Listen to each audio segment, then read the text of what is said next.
Hello student, कैसे हो आप सब? अच्छे ही होंगे, मुझे पूरा विश्वास है। हम लोग एक्सक्लामेटरी सेंटेंस और असर्टिव सेंटेंस दोनों को एक दूसरे में कैसे इंटरचेंज किया जा सकता है ना। इससे रिलेटेड हम लोगों ने एक वीडियो इसके संदर्भ में हम लोगों ने देखा, समझा, है ना।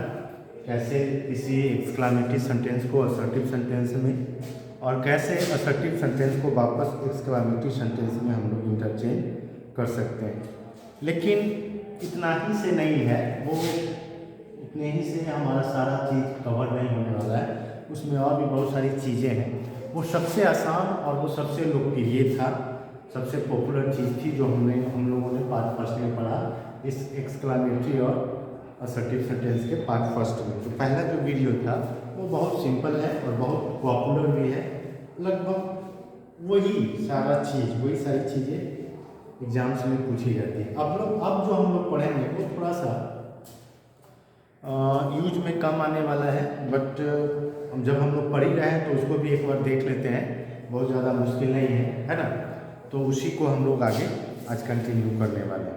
तो जो सेकंड चीज़ है, सबसे पहले तो हम लोगों ने ये पढ़ा था कि अगर कोई सेंटेंस एक्सक्लामेटरी सेंटेंस है, एक्सक्लामेटरी सेंटेंस को कैसे फिर हम लोग ये असर्टिव सेंटेंस में चेंज करेंगे, तो उसके लिए रूल्स वगैरह बताया गया था कि व्हाट या हाउ से शुरू हो और उसके बाद फिर कोई एडजेक्टिव या एडवर्ब हो तो हम लोग उस व्हाट के बदले में वेरी का इस्तेमाल करते हैं, है ना। सेंटेंस को फिर असर्टिव में लिखते हैं और एक्सक्लेमेशन मार्क हटाकर उसके जगह पर फुल स्टॉप का इस्तेमाल करते हैं। उसके साथ साथ ये भी था कि अगर व्हाट के बाद कोई नाउन है ना, तो हम लोग उसमें व्हाट के बदले में एक सुटेबल एडजेक्टिव डालते हैं, जो हम लोगों ने लिखा भी था उसमें, और फिर सेंटेंस को असर्टिव फॉर्म में लिखा जाता है। कुछ इस तरीके के रूल्स थे जिसको हम लोगों ने देखा तो आसान था। आज जो हम लोगों के पास आगे है कि अगला जो एक्सक्लामेटरी किस तरह के सेंटेंस होंगे, है ना, उसके बारे में। तो वो कोई नई चीज़ नहीं है, वही रूल 1 का ही है, बस थोड़ा सा एक चीज़ जाननी है, वो हम लोग देखेंगे। यहाँ पर लिखा हुआ है if a subject and a verb are not use in exclamatory sentence, है ना। मतलब ये हुआ, पहले पढ़ ले पूरा सेंटेंस, ड्यूरिंग ट्रांसफॉर्मिंग, है ना। उसके बाद if a subject and a verb are not used in exclamatory sentence, comma, during transforming into assertive sentence use a suitable subject and verb according to the meaning of the sentence। ठीक है, तो क्या कहा जा रहा है, if a subject and a verb are not used in exclamatory sentence, अगर किसी exclamatory sentence में सब्जेक्ट और वर्ब का इस्तेमाल नहीं हुआ है, उसके बिना ही वो सेंटेंस लिखा हुआ है, तो during transforming into assertive sentence, तब क्या करते हैं, उस एक्सक्लामेटरी सेंटेंस को असर्टिव सेंटेंस में ट्रांसफॉर्म करने के वक्त क्या करेंगे, use a suitable subject and verb, एक उपयुक्त, सुटेबल का मतलब उचित, उपयुक्त, है ना। तो उचित उपयुक्त सब्जेक्ट और वर्ब का इस्तेमाल करेंगे, वो भी ऐसे वैसे नहीं, according to the meaning of the sentence, sentence के मीनिंग के अनुसार, जो काफ़ी आसान होता है ना। मीनिंग उसका अनुमान लगाना इसमें किया जाएगा। वैसे मैं इतना बता दूं कि मोस्टली जो सेंटेंस हो गए इसमें वो प्रेजेंट टेंस में ही जाएंगे, है ना, ये ध्यान देना होगा।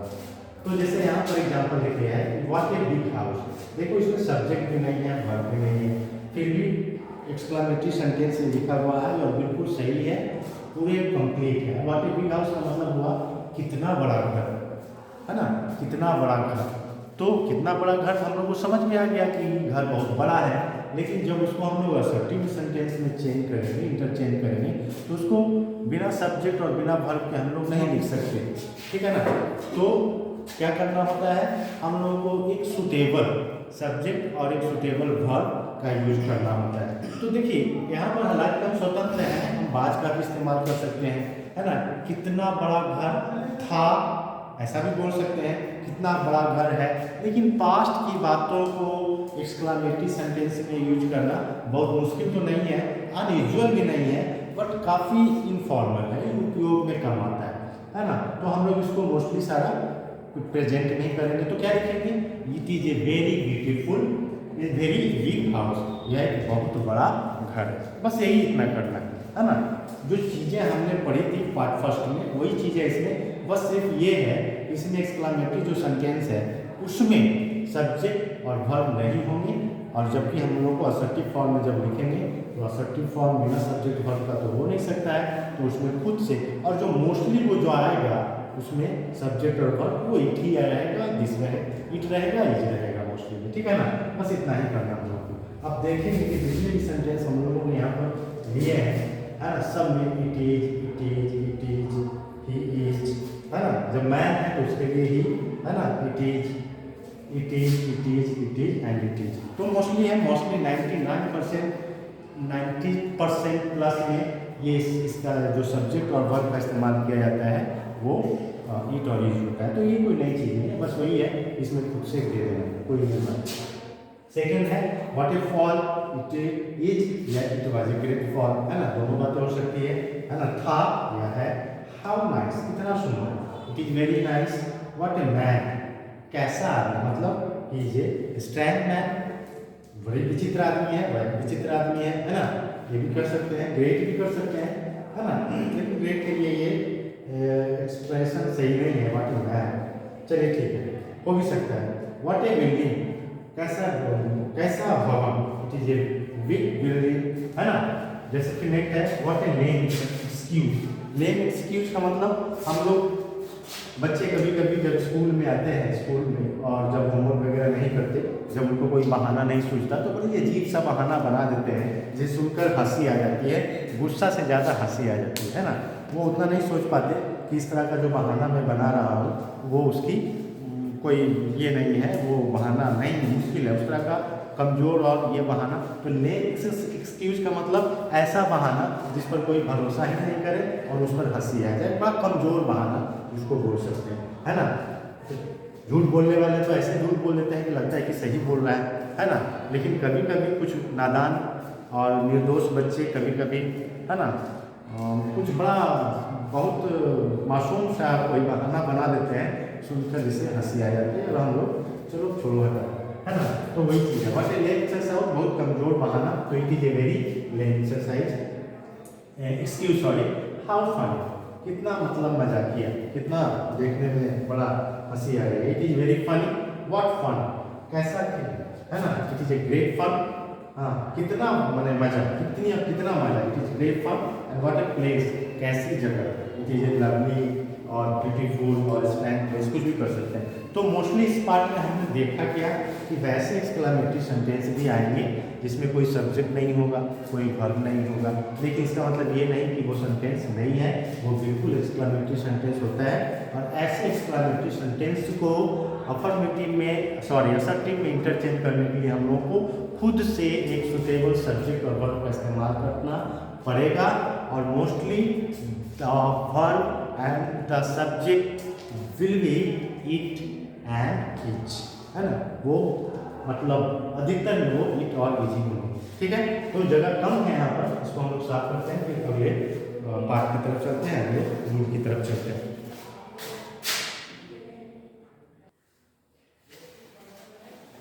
हम लोग का जो रूल नंबर 3 है स्टूडेंट्स, वो कुछ खास तरह के वर्ड्स हैं या फिर फ्रेज हम उसको बोल सकते हैं, अगर उनसे ये एक्सक्लामेटरी सेंटेंस शुरू हो तो कैसे उसको असर्टिव सेंटेंस में इंटरचेंज करेंगे, वही चीज़ हम लोगों को इसमें देखना है। और उसमें दो चीज़ें हैं, पहले तो हम लोग रूल पढ़ लें। If an exclamatory sentence is started with would that, है ना, O that, O that, O for, if I could only, O if I could only, etcetera, ठीक है। During the transforming into assertive sentence, the assertive sentence is started with I wish or I earnestly desire, ठीक है ना। कहने का मतलब ये हुआ कि अगर कोई एक्सक्लामेटरी सेंटेंस की शुरुआत would that, oh that, है ना, oh that, oh for, if I could only, oh if I could only, etc. इनसे अगर शुरुआत हो तो लिखा है कि इनको असर्टिव सेंटेंस में इंटरचेंज करने के वक्त ये असर्टिव सेंटेंस आई विश और आई अर्नेस्टली डिजायर, है ना, इनसे असर्टिव सेंटेंस की शुरुआत की जाती है। देखिए एक बात मुझे समझ में आती है कि हिंदी जो हम लोग बोलते हैं और हिंदी बोलने में जितने भी तरह के एक्सप्रेशन हैं, हम लोग कुछ शब्दों को बोलकर चुप हो जाते हैं, कुछ शब्दों को, एक ही शब्दों को दो तरीके से बोलते हैं तो उसके दो मीनिंग हो जाते हैं।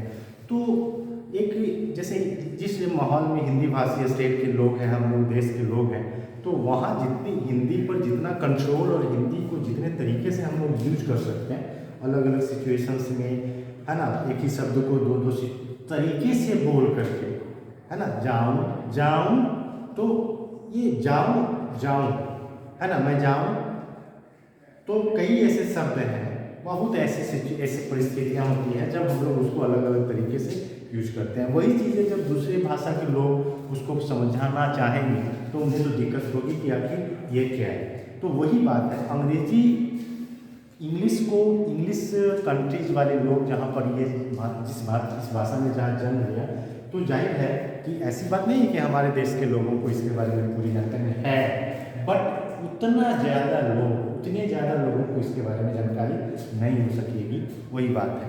तो हम लोगों को तो बहुत सारा चीज़ को लगता है कि सब तो एक ही जैसा लिखा हुआ है, सबका क्या है, लेकिन अलग अलग सिचुएशंस के ये अलग अलग है ना। तो खैर हम लोग उसमें अभी नहीं जा पाएंगे, वो थोड़ा सा अननेसेसरी हो जाएगा। बस ये ध्यान देना है कि वुड दैट इनसे अगर किसी एक्सक्लेमेटरी सेंटेंस की शुरुआत होती है तो उसको असर्टिव सेंटेंस में जब इंटरचेंज करना होगा तो हम लोगों को सेंटेंस की शुरुआत किससे करनी होगी, है ना, आई विश और आई अर्नेस्टली डिजायर से हम लोगों को इसकी शुरुआत करनी होगी। ठीक है, अब देखिए एग्जाम्पल में हम लोगों ने लिखा है, यहाँ पर हम लोगों ने लिया वो दैट आई वेयर रिच, है ना, वो दैट वही मतलब है, सबका लगभग एक ही है ना। हम लोग काश मैं धनी होता, इसका असर्टिव क्या बना, इसका असर्टिव क्या बना, I wish I were rich, है ना, काश मैं धनी होता। तो वही है, वो दैट से शुरू हो तो उसकी शुरुआत किससे करेंगे, आई विश से, आई अर्नेस्टली डिजायर से। थोड़ा ज़्यादा मतलब बहुत ज़्यादा तीव्र इच्छा जिसकी होगी, जिसको लगता है कि ये पॉसिबिलिटी हो सकती थी बट हुई नहीं, तो वहाँ पर हम लोग, जैसे पक्षी तो हम हो नहीं सकते, है ना, लेकिन कुछ चीज़ें हैं जो हम लोग हो सकते हैं, रिच हो सकते हैं, तो वहाँ पर भी हम लोग बहुत तीव्र से एक तो इच्छा हुई, सिंपली एक मतलब एक भावना हुआ काश ऐसा होता, और एक बहुत ज़्यादा इच्छा है कि काश मैं इस तरह का होता, है ना, बड़ी अंदर से तीव्र इच्छा है, तो वहाँ पर अर्नेस्टली का इस्तेमाल किया जाएगा। ठीक है, सेकेंड एग्जाम्पल है वुड दैट, है ना, would that I had not wasted, would have I have not wasted time when I was young, काश, है ना, ऐसा होता कि जब मैं जवान था उस वक्त मैं अपना समय बर्बाद नहीं किया होता। अक्सर लोग ऐसा बोलते हैं, वैसे लोग जो ज़िंदगी में सफल नहीं हो पाते, कुछ कर नहीं पाते, तब उनको जब खुद में वो सोचते हैं कि ऐसा क्यों हुआ, तब उन्हें ये बात समझ में आती है, अगर उन्होंने ऐसा किया है तो कि उन्होंने अपना जो समय था पढ़ने लिखने का, जिस वक्त कुछ करने का होता है, उस समय उन्होंने अपने सारा समय फालतू में बर्बाद कर दिया, और बाद में फिर वो सोचते हैं, उस पर अफसोस करते हैं, है ना, और कहते हैं कि काश मैं जवानी में अपना समय बर्बाद नहीं किया होता।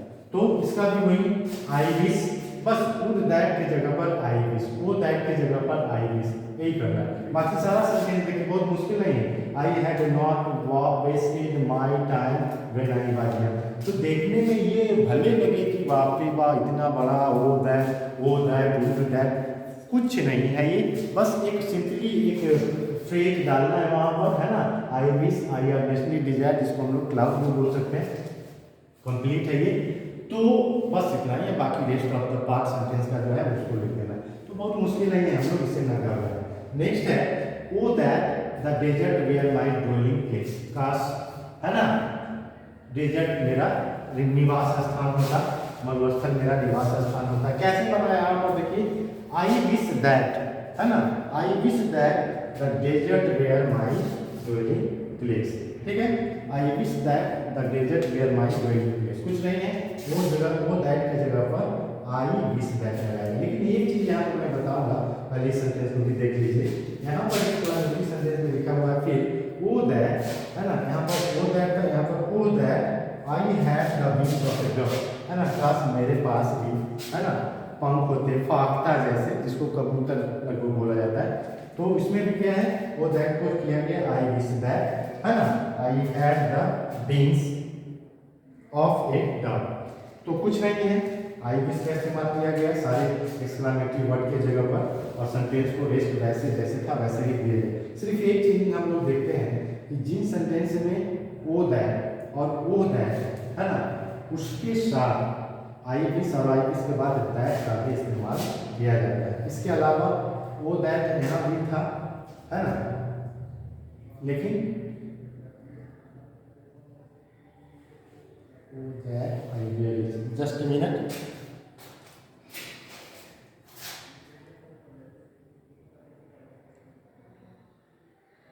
है ना, यहाँ पर आई विश दैट का भी इस्तेमाल होगा, क्योंकि ऐसा लगता है, ऐसा महसूस होता है हमको, है ना, ओ दैट और ओ दैट इन दोनों से जो सेंटेंस शुरू होता है, तो उसमें, ठीक है ना, अगर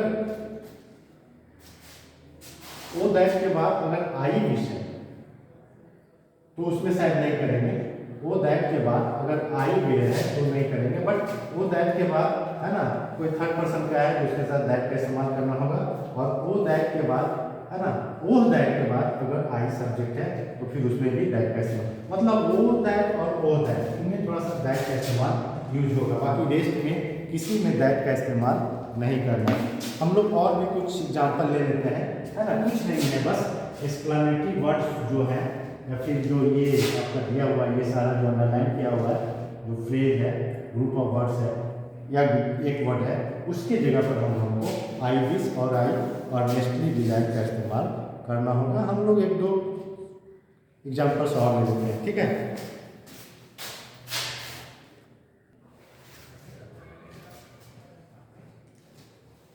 कुछ और जो नेक्स्ट एग्जाम्पल है हम लोगों का, वो है एक्सक्लेमेटरी सेंटेंस में O for a drop of ice cold water, मतलब एक बूंद बर्फ जैसे ठंडे पानी का एक बूंद, काश बर्फ जैसा ठंडा पानी का एक बूंद होता, कुछ इस तरीके का। ये जो भी है वो कल्पना है, चाह है ना। आई विश आई हैड, देखिए यहाँ पर ये हैड नहीं है सेंटेंस में, एक्सक्लेमेटरी सेंटेंस में, फिर भी उसका सेंस वही होता कि काश ये चीज़ें मेरे पास होती, काश मैं ऐसा होता, है ना, या तो होता या चीज़ें होती। तो यहाँ पर रखने के संदर्भ में है, इसलिए आई विश और फिर I had a drop of ice cold water.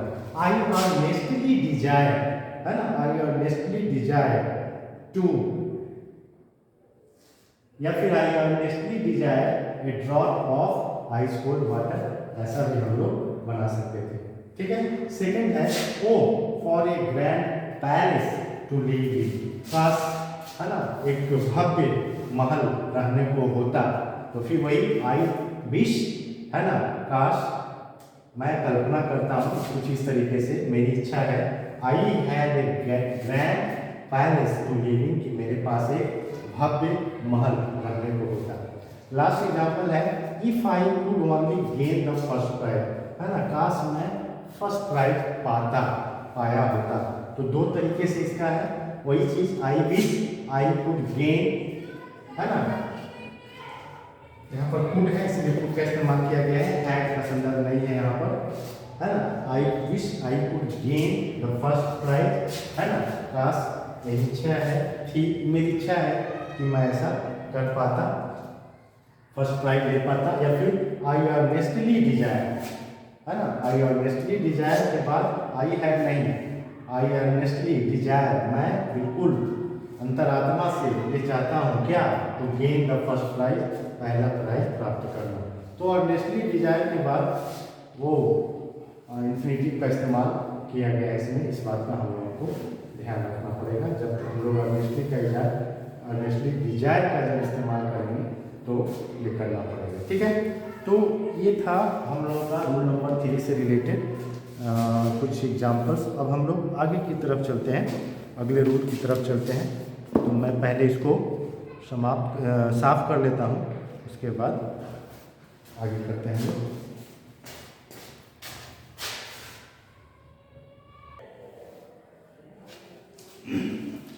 Number 4 जो है हम लोगों का, वो देखिए लिखा हुआ है if an exclamatory sentence is started with infinitive. With infinitive के बारे में हम लोग पहले भी पढ़ चुके हैं, है ना। जैसे मैं बताऊं आपको, जैसे हम लोग पढ़ते थे कि टहलना, है ना, एक एक्सरसाइज है, एक कसरत है। टहलना एक कसरत है, तो इसको हम लोग बनाते थे to walk. To walk is an exercise, ठीक है। तो ये जो टू वॉक है यही इन्फिनिटिव है। जब वर्ब V1 का इस्तेमाल टू के साथ किया जाता है उसी को हम लोग इन्फिनिटिव बोलते हैं, ये सब्जेक्ट के रूप में इस्तेमाल होता है। तो वही चीज़ है यहाँ पर एक्सक्लामेटरी सेंटेंस में, वैसे एक्सक्लामेटरी सेंटेंस की बात की गई है ना, जो टू और V1 से शुरू होते हैं। जैसे टू थिंक, देखो यहाँ पर है to think of her winning a prize, है ना। मतलब मैंने ऐसा, इसका हिंदी क्या हुआ, अगर हिंदी की बात करें तो कुछ इस तरीके का है कि मैंने ऐसा कभी नहीं सोचा था कि वो एक प्राइज जीतेगी, है ना। उसके प्राइज जीतने के बारे में मैंने कभी नहीं सोचा था। देखिए यहाँ पर इस तरीके का सेंस आ रहा है, to think of her winning a prize, है ना। उसके बारे में ये सोचना कि वो प्राइज जीतेगी, बड़ी विचित्र बात है। मतलब ऐसा नहीं लगता था कि वो प्राइज जीतेगी, लेकिन it is strange that she should win a prize, है ना। यह बड़ी विचित्र बात होगी कि वो प्राइज उसे जीतना चाहिए, उसे जीतना चाहिए, मतलब वो जीती नहीं है, उसके बारे में ये सोचना कि वो प्राइज जीतेगी, ये बड़ा विचित्र है ना। कुछ उसी तरीके का यहाँ पर एक्सक्लामेशन, टू थिंक ऑफ और विनिंग ए प्राइज, उसके बारे में सोचना कि वो प्राइज जीतेगी, मतलब यह बड़ी विचित्र बात तो होगी, है ना, कि उसके बारे में ये हम लोग सोचें कि वो उसे प्राइज जीतना चाहिए, मतलब नहीं होगा। ठीक उसी तरीके से to think of your forgetting your own name, ये भी बड़ी विचित्र बात है ना, कि तुम्हारा अपना ही नाम का तुम भूल जाना, तुम अपने ही नाम को जो तुम भूल गए, इसके बारे में भी सोचना बड़ी अजीब बात है, किसी के भी बारे में कि वो अपना नाम भूल जाए। तो वही चीज़ है, it is strange that you should forget your own name, ये तो बड़ी विचित्र बात है ना, होगी या यार बड़ी विचित्र बात है कि आप अपना ही नाम आपको भूल जाना चाहिए या आप भूल जाते हैं। ठीक उसी तरीके से to think of our meeting है ना, हमारा यहाँ पर मिलना बड़ी अजीब है या बड़ी विचित्र है, ऐसा सोचा नहीं गया था, है ना, कि हम लोग यहाँ पर मिलेंगे। It is strange that we should meet here, यह बड़ी विचित्र बात है ना, कि हम लोग यहाँ पर मिले। To think of my seeing you here, है ना, मैंने सोचा भी नहीं था कि मैं तुम्हें यहाँ देखूंगा, कुछ इस तरीके का सेंस है। To think of my seeing you here, तुम्हें यहाँ पर मेरे द्वारा देखे जाने की बात की मैंने सोची भी नहीं थी, बड़ी विचित्र बात है। It is strange that I should see you here, है ना, ये बड़ी विचित्र बात तो होगी अगर मैं तुम्हें यहाँ पर देखता हूँ, है ना। तो ये था हमारा रूल नंबर 4 या जो भी है 3। अब इसके बाद हम लोग आगे कुछ देखते हैं और भी है इसमें, ठीक है।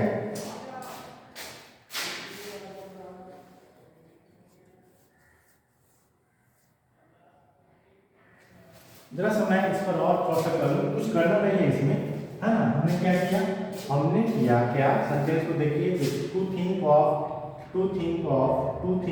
एंड टू थिंक ऑफ, सबका स्ट्रक्चर लगभग सेंटेंस है एक ही जैसा है ना। टू थिंक ऑफ तो बनाना कैसे है, सब में देखिए क्या हम लोगों ने लिखा है, इट इज स्ट्रेंज दैट, और इट इज स्ट्रेंज दैट, है ना। ये एक पार्ट हो गया पहले सेंटेंस का, फर्स्ट क्लाउड। उसके बाद क्या है, हर विनिंग, तो हर को हम लोगों ने नॉमिनेटिव केस में सी में चेंज किया, और उसके बाद क्वेश्चन में एक एग्जांपल में था, हम लोगों ने यहाँ पर पहले तो रूल नहीं पढ़ा था, सॉरी मैं पढ़ दूँ।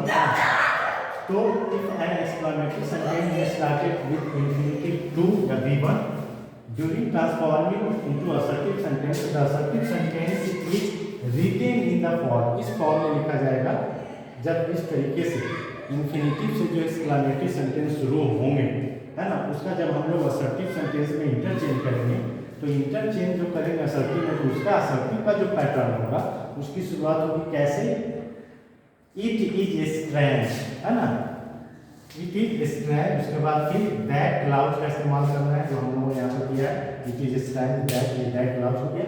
और उसके बाद क्या करना है, and should is used after subject in that cloud. उसके बाद सब्जेक्ट के बाद शुड का इस्तेमाल करना है, ठीक है। तो हम लोगों ने शुरू किया इट इज स्ट्रेंज, उसके बाद दैट क्लाउड का इस्तेमाल किया। सब्जेक्ट यहाँ पर जो हर है उसको नॉमिनेटिव केस में यूज करना है, तो हर का सी और सी के बाद शुड। जब शुड के बाद करेंगे वर्ब को लिखेंगे तो वो V1 हो जाएगा, हम लोगों को पता है ना। मॉडल वर्ब के बाद हमेशा वर्ब अपने फर्स्ट फॉर्म में होता है, तो she should win a prize. बहुत सिंपल है।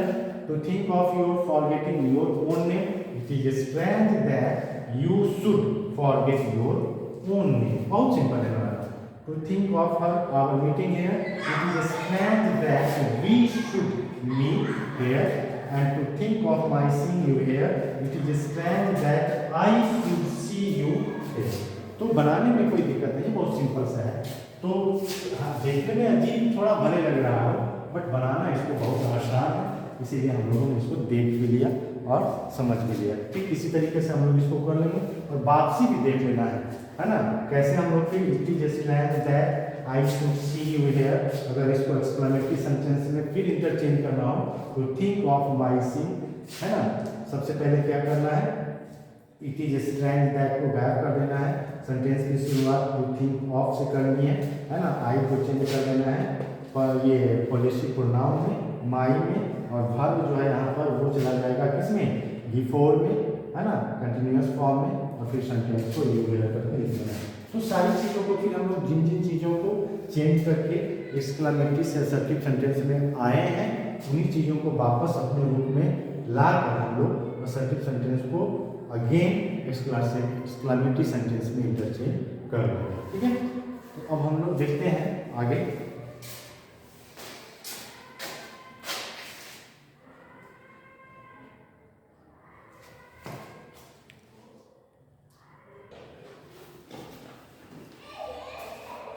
स्टूडेंट लगभग हम लोगों का आज का सेशन लगभग समाप्ति है, 1-2 मिनट का रेस्ट टाइम बचा हुआ है।